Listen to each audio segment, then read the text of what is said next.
जैसे जैसे 16 अगस्त निकट आता गया, मुस्लिम लीग ने सभी महानगरों और छोटे नगरों में हिंदुओं के विरुद्ध जिहाद छेड़ दिया था। सिंध और पंजाब, जहां पर उस समय पर 70% मुसलमान थे, संयुक्त प्रांत जिसको उत्तर प्रदेश बंगाल का एरिया कहते हैं, वहां पर 50% थे। मुस्लिम लीग का सांप चारों ओर आग और जहल उगल रहा था। जघन्य कोलकाता हत्याकांड के लिए मुख्यमंत्री सोहरावर्दी और उसके दाएं हाथ मुजीबुर रहमान, जो बाद में बांग्लादेश का राष्ट्रपति भी बना था, उसने कमान संभाल रखी थी हिंदुओं के नरसंहार की। यह जानना बहुत जरूरी है कि जिस मुजीबुर रहमान को 1971 में हमने बचाया, उसका रोल 1940 में किस कदर तक नीच था। कोलकाता और आसपास के मुस्लिम गुंडों को इकट्ठा कर लिया गया।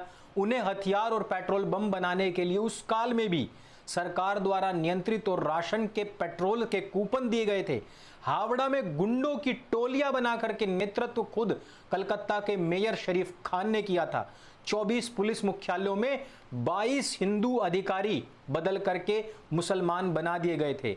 16 अगस्त की सुबह मुस्लिम लीग ने विशाल जुलूस निकाले, जिसके मिलन बिंदु पर मुख्यमंत्री सोहरावर्दी के नेतृत्व में विशाल सभा हुई थी। एक के बाद एक वक्ता ने काफिर हिंदुओं के विनाश के लिए भीड़ को उकसाया था। सभा के बाद लौटती हुई भीड़ ने बड़े पैमाने पर हिंदुओं की हत्याएं भी की। हिंदुओं पर भयानक लूटपाट, आगजनी, बलात्कार किए गए। इस्लामिक काल के भीषण अत्याचारों को बड़े पैमाने पर एक बार फिर से दोहराया गया। 2 दिन तक यह पिशाच लीला ज्यों की त्यों चलती रही और इनको कोई भी रोकने टोकने वाला उस समय पर नहीं था, क्योंकि जो हमारे हिंदू लोग थे वो मोहनदास करमचंद गांधी के कायर नेतृत्व के नीचे लेटे हुए थे। किसी मुस्लिम दंगाई को गिरफ्तार नहीं किया जाता था तो तुरंत पुलिस मुख्यालय में, अगर कर भी लिया गया तो तुरंत ही पुलिस मुख्यालय में बैठा करके मुख्यमंत्री सोहरावर्दी खुद जाकर के उसको छुड़वा लेता था।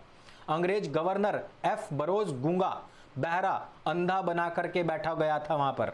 कोलकाता की सड़कों पर कुछ ही घंटों में 10,000 हिंदुओं के शव, कुछ घंटों की बात है, कुछ ही घंटों में ही 10,000 हिंदुओं के शव कटे पड़े थे। बुरी तरीके से काट पीट करके हिंदुओं की जो संख्या थी 15,000 से अधिक पहुंच गई। 1 लाख से अधिक लोग घायल हुए, बेघर हुए, उनका सर्वस्व नष्ट कर दिया गया, जला दिया गया। चारों तरफ हाहाकार मचा हुआ था। मुस्लिम लीग का नेतृत्व तो इस जिहाद का संचालन कर ही रहा था, लेकिन कांग्रेस का नेतृत्व भी गूंगा, बहरा, अंधा बन करके बैठा हुआ था और सिर्फ मोहनदास करमचंद गांधी का ही मुंह नहीं सिला हुआ था, बल्कि साथ ही साथ सारे कांग्रेसी नेता उस टाइम पर मौन थे। जैसे आज अजय पंडिता भारतीय जी के मरने के बाद जिस प्रकार से 90 से लेकर अब तक के कश्मीरी हिंदुओं के मरने के बाद, जिस प्रकार से कैराना में, दिल्ली में, केरल में हिंदुओं के मरने के बाद, पश्चिम बंगाल, बिहार, उत्तर प्रदेश में हिंदुओं के मरने के बाद कांग्रेस चुप है, उसी प्रकार से तब भी वो चुप थी।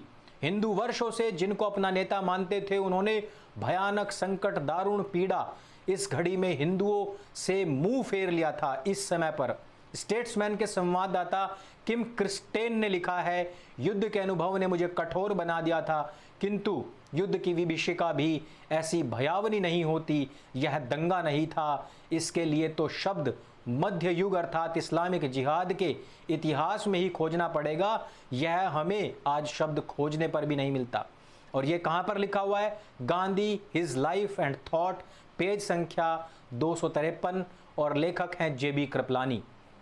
अंततः हिंदुओं ने समझ लिया कि अपना बचाव उन्हीं को खुद को करना है। ना उनके लिए कोई अवतार आएगा, ना कोई मोहनदास करमचंद गाजी आएगा, और ना ही कोई चाचा नेहरू आएगा।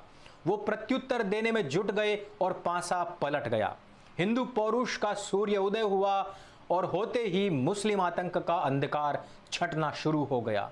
बंगाल, बिहार, संयुक्त प्रांत के आताताई मुसलमानों को उसी की दवा का भरपूर स्वाद, मजा उसको चिखाने के लिए मिला। और वो कहां पर मिला? वो हमें मिला गोपाल पाठा जी के रूप में।